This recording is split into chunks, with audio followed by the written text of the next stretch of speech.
We're here today in Pilgrim's Hatch running the primary and junior Fit and Fed scheme. It's basically a scheme that stops social isolation, allows kids to be fed from 10 till 4 in the school holidays. Yeah, we do have a broad range of children that attend. We run a primary and junior version, and we run a senior school version as well. And we have people who pay a small fee, and then the people who are on benefits get it free. We also have kids from various backgrounds. Today we have 2 autistic children and a child with ADHD, and we try to be as inclusive as possible for this area to make it so that any child who wants to attend can attend. There's football, there's bulldog, there's volleyball, there's dodgeball, there's so many different variants, and we very much schedule out a plan for each day. But then, because the team are so well versed in doing this, they will adapt depending on what young people they get each day and what kind of things they'd like to do. So really, really various activities. Active Essex gave us the main bulk of funding for this, and this is also their pilot of bringing together various people who are doing a similar thing and getting ideas together. So Active Essex are a partner, and the Children's Society, they help with all our safeguarding training for all our staff. Our apprentices are from Coach Corps. They've also given us some funding for the Older project. There's a Tesco scheme that donate food at the end of a day, and on a Friday we get food from them. Wilkinson gave us free arts and crafts stuff. So yeah, we prepare food for every young person that attends. They get a free meal. So in the preparation stage, so I meet with the catering team and we look at our budget, because obviously at that stage we don't know how many children are going to attend and how many people are going to need to be fed. So we have to work out for maximum numbers of what's affordable and also nutritional. So we plan that, and then we plan the menu for the whole summer, and it has to be easy to make because of staffing and facilities, and it also has to be easy to get out to 30 children at once, and nutrition was something they're going to like. So there is a lot of preparation that goes into that, but our catering manager Kelly comes up with the menu and the costing. This year I think we've done things differently, as in we have linked in with Active Essex, and we're working with this pilot on a grander scheme to see what everyone else is doing. You sort of left in a silo with a lot of youth work, and you do what you deem is best and you learn from what you've done in the past, but with other people's input can open loads of other doors. So that's been a really good start process. This is essential. Fit and Fed holiday hunger program, whatever you want to call it, is absolutely essential. There are young people who are left isolated throughout the holidays. There are young people who are left without having a proper meal throughout the holidays. So these projects are absolutely imperative. Moving forward, I think more linking up, more knocking on bigger doors as a joint unit to get, free fruit at every project from somewhere like Sainsbury's or Tesco's would be incredible. I think getting all the different agencies to come together is what needs to be done. Do you think that approach? So the system at present, I think, is it's broken. It's broken down in the fact that everyone's off in their small spots doing small little things. Brentwood Leisure Trust got involved with the Fit and Fed programme because it seemed like a perfect fit. Fit and Fed deals with children aged from sort of 7 to 15 years old, and that's exactly the sort of marketplace we're aiming to help out in terms of exercise. It's the toughest market to get into. Kids are notoriously difficult to get out of bed, especially in the summer holidays. And we also noticed that there's quite a lot of kids coming into the centre who don't seem to always be eating the right things as well. So Fit and Fed came about through a partnership with Active Essex, and I personally thought it was a great fit. And I have found out recently that we're one of the very few leisure centres with the Brentwood Centre that actually do Fit and Fed, and that surprises me because I'd think that with the amount of space a leisure centre has and the facilities that it has, Fit and Fed would be just the perfect fit for any leisure centre around the country.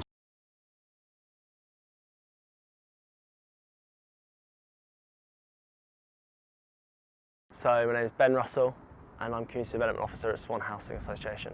Swan Housing got involved from first hearing through Active Essex that they were looking to run a programme. We attended a workshop at the Essex Records office and there were loads of people there, about 20-30 different organisations represented, made some really good connections, and it sort of all stemmed from there really.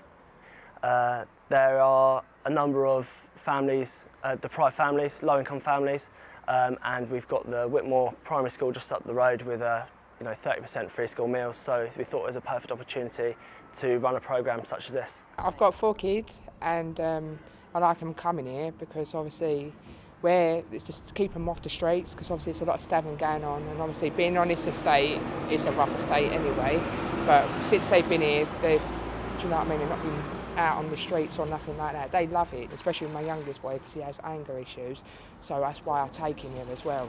And since he's been here, his temperament has been really good. We worked with a number of local partners, including West Ham Football Foundation, also Essex Libraries and our local boxing club based here in Craylands and Beechwood. And from that we developed a programme to cover 5 of the 6 weeks over the holidays, 2 sessions a week, at which we do physical activity for the children, some summer reading challenge, and also provide a lunch for them at the end of the session. Working closely with Subway, they've been really great actually. So they've provided us with some free orange juices and crisps during the programme. So going forwards, we might look to strike up a more firm partnership with them in terms of delivering the food provision for our programme. I really enjoyed boxing as a kid because, I don't know, there was just something about it that was different to other sports. So when I heard there was an opportunity that I could teach people what I've learned, then I took it up straight away. The programme's been running for about 6 months now. We do it 1 day a week at the minute. We're hoping to get a couple more days during the week.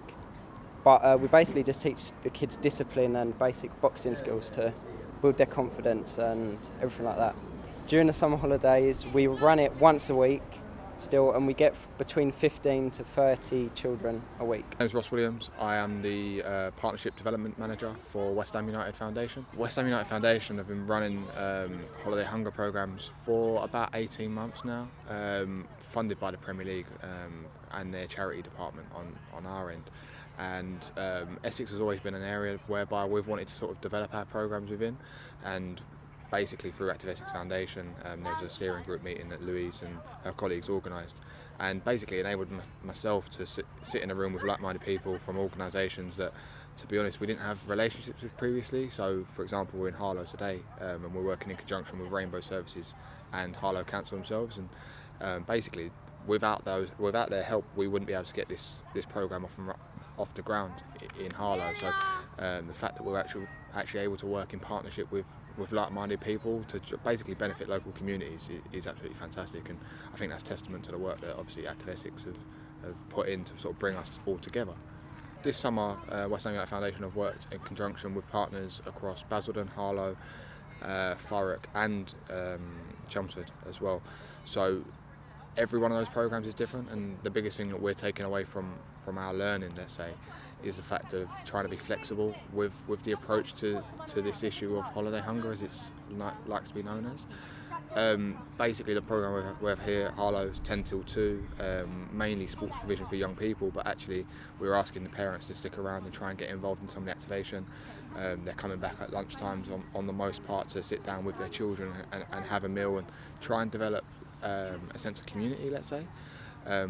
This programme here especially has got quite a lot of families from local refugees, so potentially people that are new to the area don't really know anyone outside of their little bubble, and trying to bring them all together is a quite nice feel to try and develop a support mechanism outside of their immediate friends and family, let's say. For example, the programme we're doing in Basildon, we're doing a sport element. You've got the youth centre doing the overall care of the young people and the food provision, but then actually they're bringing in external organisations like a boxing coach, or for example they had gardening skills on Tuesday. So just trying to vary it up a little bit, trying to keep the kids engaged, but the biggest thing we're taking has got to be flexible. It's got to be a flexible approach, because what works here in Harlow might be completely different to what might work in Thurrock. Yeah, so this summer we've worked with Chelmsford Food Bank, we've worked with the Harlow Food Bank, both of which come under the Trussell Trust umbrella of food banks. Then we've also worked with Harlow Council Rainbow Services for our programme in Harlow, we worked with Swan Housing and Beechwood Boxing Club for a programme in Basildon. And then we've worked with Impulse Leisure, Thurrock Lunch Club over in Thurrock as well. So it's a real mix of different organisations, which is quite nice. It varies up because previously when we've done the Holiday Hunger programmes, it's always been a West Ham-led programmes and us solely delivering it. And the fact that we've almost been able to share expertise in the local community and reach actually people that need it the most, it is the most beneficial thing for this joint activation, let's say. So West Ham United Foundation have basically been running Holiday Hunger programmes for about 2 years now, and I think the fact that we've now been able to work in conjunction with people like Active Essex and local partners has resulted in a more powerful piece of work. Actually being able to work with local partners enabled us to, with our Harlow programme especially, actually engage 40 families who are basically living in local refuges, and unfortunately if West Ham United Foundation were doing it on our own, I don't think we'd actually be able to reach those participants. But actually through working with local networks and trying to reach those people a little bit more effectively, 35-40% of our participants now are actually of refuge background, let's say, or known to children's services, and they're participants that ultimately need this kind of provision the most. Yeah, if the children weren't here today, they'd most likely be indoors watching the television or playing with their toys. It's nice to get them outside in the fresh air and get them some exercise. The children have really enjoyed the lunches and they have been really healthy. Today for lunch they had spaghetti bolognese, last week they had jacket potatoes, and the week before that they had wraps which was filled with healthy meat and vegetables. At the end of the day, there's been food and fruit and vegetables and milk and things that have been there for you to take home that they said they had saved from landfill. And I thought that was really handy and helpful because, especially being a free club, it helped a lot this week. It's so important to get kids in the community to play together and get outside and exercising so that they're not in trouble and they're not doing things they shouldn't be doing. Even though this is a younger age group, the age groups of children that are going out and misbehaving are getting younger and younger because there's less and less for them to do. So groups like this are so much more important now than they have ever been, I think. I feel like this club has been very welcoming and rewarding for the children, and I feel like it should be run not just in the holidays as maybe an after-school club or a weekend activity club, something that they can do on a regular basis.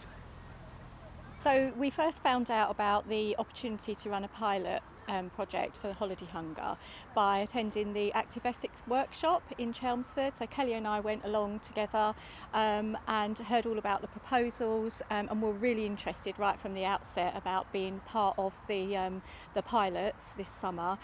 After the workshop, we arranged a local meeting with Kelly, myself, Ross and some other local partners so that we could consider opportunities as to what we could deliver locally. So initially we really wanted to make this like a family project. We wanted to invite parents along with their children, have that opportunity to learn about healthy diet, healthy lifestyle and active participation in physical exercise. So the project's been a real success. All of the sessions have been booked, some of them overbooked. Yeah. We've had the same children coming back week on week as well as different children participating as well. So for us it's been a real success and we're really looking forward to working with Active Essex going forward to share our monitoring and data information so that we can look at developing a model that can then be rolled out across the whole of Essex in the future. The families will go away with bags that have been donated by Tesco's, and I should also say that Asda's been very supportive with donating food for us for this project as well. So it's just drawing everything in together, and so the parents will go away each session with a bag full of food. I think that's key really, is having people in the community that can pull partners together because it is by working together that you can cover all of those different aspects of the programme.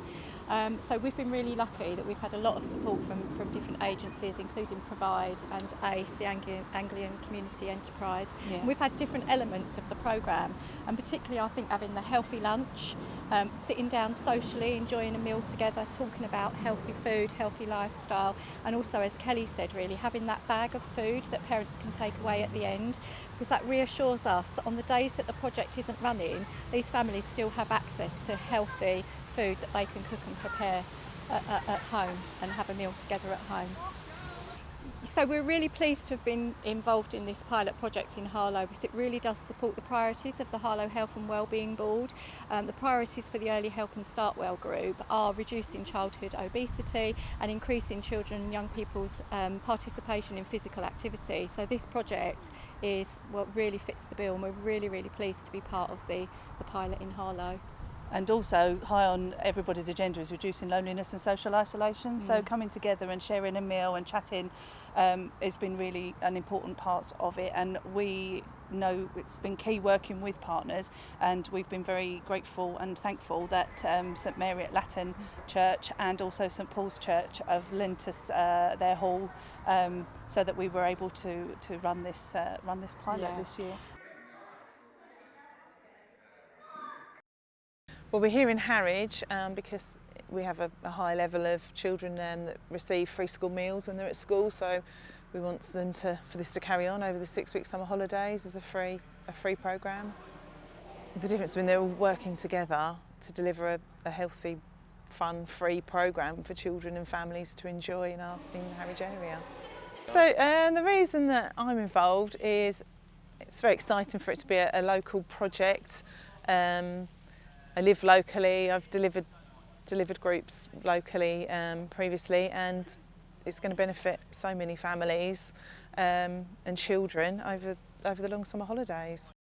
And there is limited stuff out there, I think, that you know about that's free as well, because it can get really expensive in the holidays, can't it? So we would definitely pass it on to our friends. Harwich is quite small as well, so word of mouth does mean a lot. The initiative or the idea of the home cooked meals that we've been able to provide at lunchtime has proved to be an absolute hit, because what I've experienced in recent weeks, months, years here is that all of the children fill themselves up on Red Bull, fizzy drinks, chocolate, sweets, crisps, and their basic diet is shocking, to be fair. So being able to provide them with a healthy, balanced, nutritious meal has proved absolutely invaluable. So the food is made on site by our nursery cook. It's all freshly prepared, home cooked meals. Yeah, the approach has been different this year because the children have been provided with a hot, nutritious meal at lunchtime. What the coaches were finding is in the afternoons they were really lethargic and really tired, so they weren't getting the full benefit of all the whole day's coaching. Well, what I've most enjoyed is the dodgeball and football and all the sports and that, and the food that they provide us. It's really good. The skills that they learn through sport, your teamwork, your communication, your confidence, your self-esteem, as well as your practical skills and whatever else. And yeah, fingers crossed we can prolong the programme and come back in the next school holidays. There is a need for the youngsters to have something to do. And we believe that it is very much sport orientated, it's good for the health and the well-being of the community. It's been lovely to see. I mean, on a Tuesday there's a bingo group that runs in the hall, and it's been running for years. And a lot of the ladies come in and they almost have banter with some of the young people, and they break down barriers, because the truth is there's no way that they would have communicated outside of these four walls. So for people of different generations to be able to communicate and build up rapport and relationships is absolutely lovely to see, and it's very, very natural. And for me, that's what this project is all about. It's very much a community-based project.